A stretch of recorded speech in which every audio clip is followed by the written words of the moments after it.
مسافری د زهر ګوټه پردي وطن ته مجبورې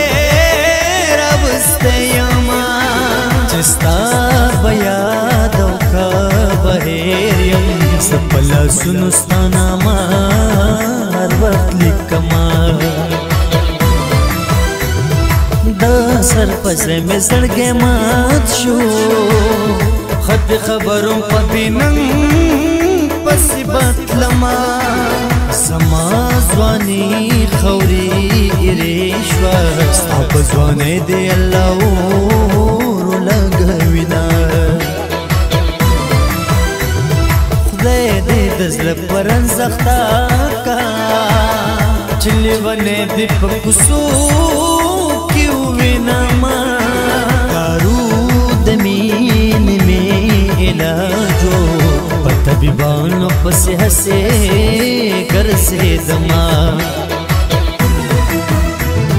سوچ خلاص د سرو ګلونو کرنوي سوچ فصلې په سم غرنوي یاره ترغې کلي ته مرازه مرازه یاره ترغې کلي ته مرازه سوچ خلاص د سرو ګلونو کرنوي سوچ فصلې په سم غرنوي یاره ترغې کلي ته مرازه مرازه یاره ترغې کلي ته مرازه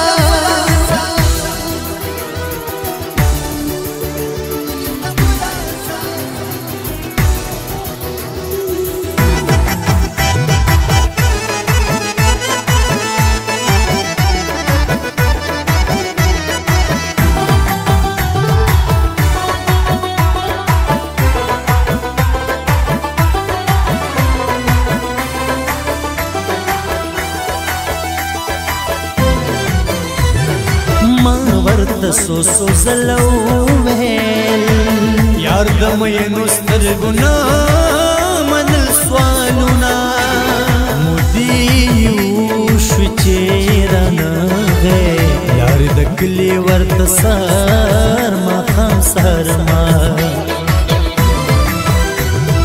یا ډېر هوښیار یا ښه ساده دی وړل یې ماته په دروغو قسمونه چې لیونی شو خواله راغې منل به نه زما زاري او مینتونه اشنا خزان کې سپرلی غواړي صبر لره وړمه د کمې سره ګلونه د زړه په سترګو راته ګوره سترګې د سر درد ته پېغور نشي مینا راوستلې ما درته جرګې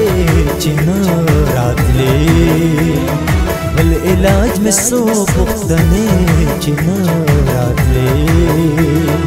راوستلې ما درته جرګې چې نه راتلې بل علاج مې څو پوښتنې چې نه راتلې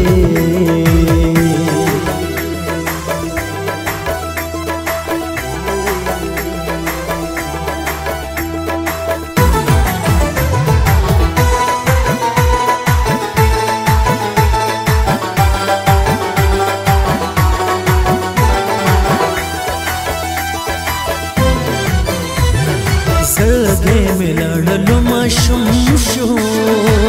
اوس دا سړګې په خدای څنګه صبرومه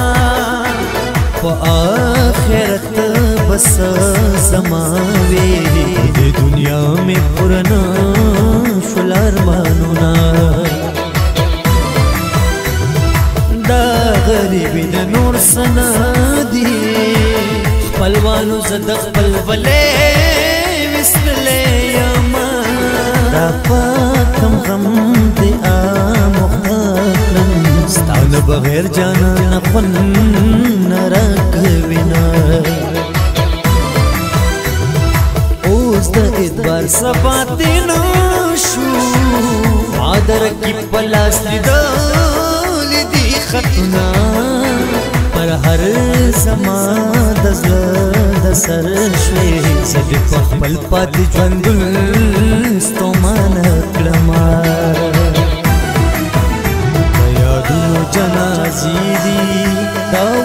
وختونه اديري دي